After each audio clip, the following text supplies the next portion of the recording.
Cancer বরাবরই এক আতঙ্কের নাম। প্রতিদিনই হাজারো মানুষ এই মরণ ব্যাধির কাছে হার মানছেন। শরীরের একটি নির্দিষ্ট কোষে শুরু হলেও সময়ের সঙ্গে সঙ্গে তা পুরো শরীরে ছড়িয়ে পড়ে। ক্যান্সার শরীরের স্বাভাবিক কোষগুলো ধ্বংস করে অঙ্গ-প্রত্যঙ্গের কার্যক্ষমতা নষ্ট করে দেয়, আর ধীরে ধীরে মৃত্যুর কোলে ঢলে পড়ে মানুষ।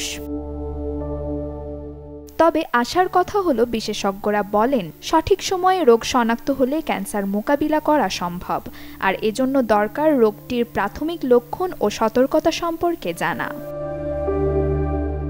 বিশ্বখ্যাত মায়ো ক্লিনিকের এক প্রতিবেদনে ক্যান্সারের কিছু সাধারণ উপসর্গের কথা বলা হয়েছে, যা শুরুতে ছোট মনে হলেও হতে পারে ক্যান্সারের বড় ইঙ্গিত।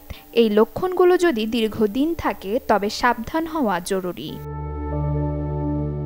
ইঙ্গিতগুলো হলো স্বাভাবিক কাজকর্মের সময় অস্বাভাবিক ক্লান্তিবোধ, হঠাৎ ওজন কমে যাওয়া বা অস্বাভাবিকভাবে বেড়ে যাওয়া, ত্বকে হলদে, কালচে বা লালচে দাগ, মলমূত্র ত্যাগের অভ্যাসে হঠাৎ পরিবর্তন, দীর্ঘস্থায়ী কাশি কিংবা শ্বাসকষ্ট, গিলতে সমস্যা হওয়া কিংবা কণ্ঠস্বরের অবনতি, হজমে সমস্যা, অজানা পেশি ও জয়েন্টে ব্যথা, অনিয়ন্ত্রিত জ্বর বা রাতে ঘাম হওয়া, অজানা রক্তপাত বা চোট যার কোনো কারণ নেই।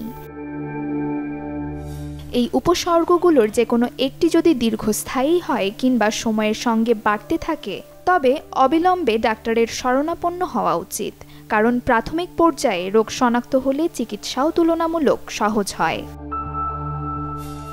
প্রতিরোধী ক্যান্সারের বিরুদ্ধে সবচেয়ে কার্যকর অস্ত্র নিয়মিত স্বাস্থ্য পরীক্ষা, সঠিক খাদ্যাভ্যাস, ধূমপান বা তামাকজাত দ্রব্য থেকে দূরে থাকা এবং সক্রিয় জীবনযাপন ক্যান্সার প্রতিরোধে রাখতে পারে গুরুত্বপূর্ণ ভূমিকা। ক্যান্সার মানেই মৃত্যু নয়, এই ধারণা বদলাচ্ছে। আধুনিক চিকিৎসা, উন্নত প্রযুক্তি এবং আগে থেকেই সতর্কতা অবলম্বন, এই 3 উপায়েই সম্ভব অনেক জীবন বাঁচানো, এমনটাই মনে করেন বিশেষজ্ঞগণ। নাসিন নাওয়ার, চ্যানেল 24।